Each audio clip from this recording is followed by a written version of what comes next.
Welcome to the Saturday Morning Muse, everyone. I'm Andy Tempty, and today is September the 2nd, 2023. Every now and then, I like to tell stories of either great or terrible customer experiences. Here in 2023, customer experience, or CX, is or should be the top priority of every management team. Off-the-shelf and or mass customizable software and hardware solutions abound across myriad industries to aid in and ensure that poor customer experience is not what your business is known for. A mere 50 years ago, nearly everything was done by hand.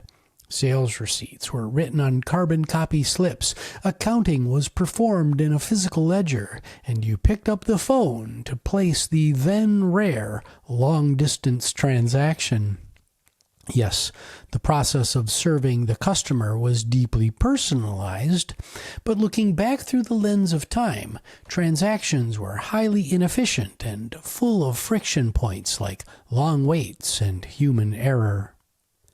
Today, we have come to expect and demand that friction points in the delivery of a product or service are minimized and that modern technology is applied to improve the customer experience, even in industry or product segments where margins are razor thin and competition is fierce.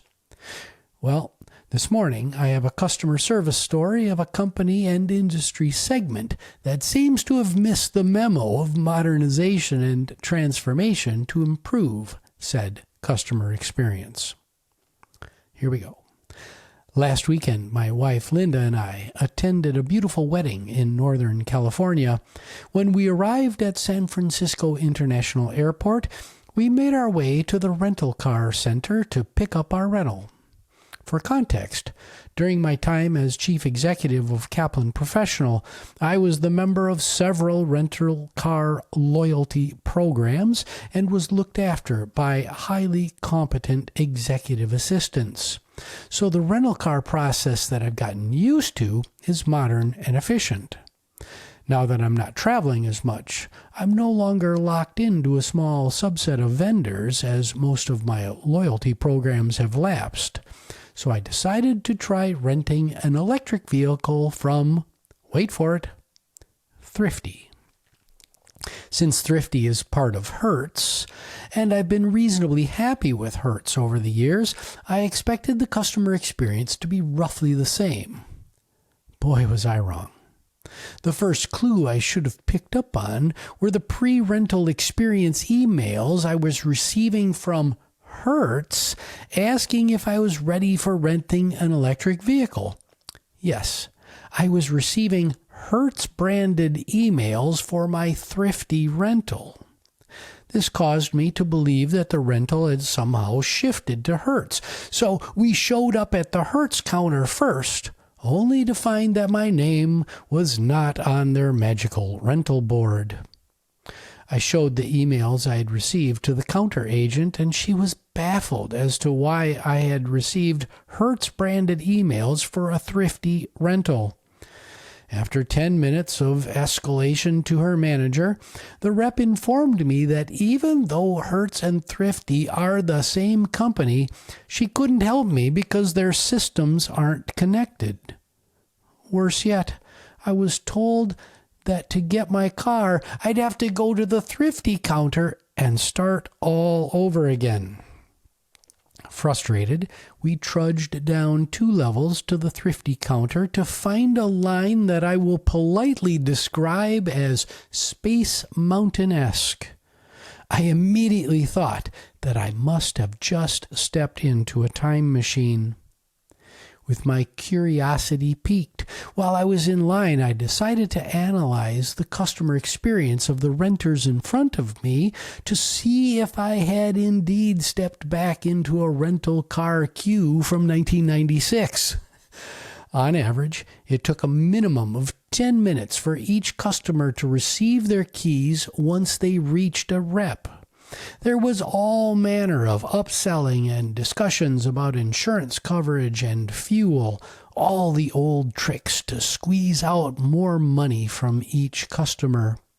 While these old tricks and mandatory agent scripts may increase revenue marginally, they also serve to extend wait times for other customers and add to the frustration everyone is already experiencing. I doubt severely that a modern marketing conjoint analysis would find that these tactics are truly effective after weighing all factors in the rental experience. So, after 90 minutes of patiently waiting and listening to other conversations that I really didn't want to hear, I reached the counter.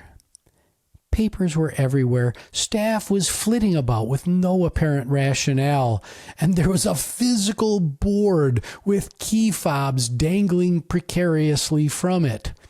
The only thing that was missing was a dot matrix printer. Yes, they'd upgraded to inkjet, but that was the extent of the process modernization the company had undertaken. To complete my transaction, the rep even asked me to write some of my personally identifiable information on a piece of scratch paper so she could transcribe it into their system. Information that they already had from my initial reservation.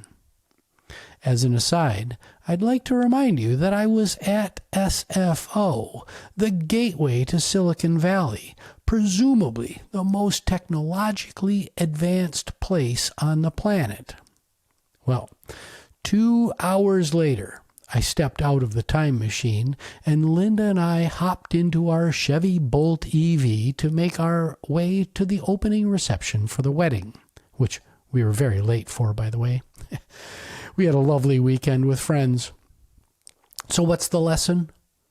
For those of you who want to relive the past and go back to the way things were, this story is a cautionary reminder that our past was filled with inefficiency and frustration that we accepted as part of our daily lives. My 2-hour time machine trip back to 1996 taught me that I really don't want to go back. Next, for companies like Thrifty who are still living in the past, get with the program. Your employees don't want to live in the past, and neither do your customers. Put your people first. Will I ever rent from Thrifty again? I think you know the answer to that question. Have a great weekend.